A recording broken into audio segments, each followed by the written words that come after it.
Welcome to the Rim Break Rodeo. We hope this video helps. You start by enabling virtualization and confirming your PC meets minimum resources. This speeds emulation and prevents crashes. Once done, pick an emulator. BlueStacks is mainstream, LD Player is lightweight, Nox is customizable, and download the installer.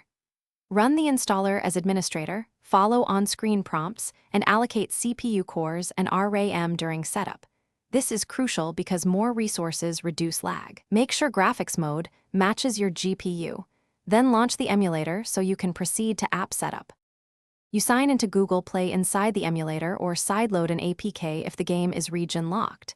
This lets the app use your account and cloud saves. Next, map keyboard and controller inputs, drag and drop key bindings, or use preset profiles to reproduce touch gestures. This improves precision and reaction time. Then tune resolution, DPI, and frame cap for balance of visuals and FPS, and select DirectX or OpenGL based on stability. Make incremental changes and test between adjustments for best results.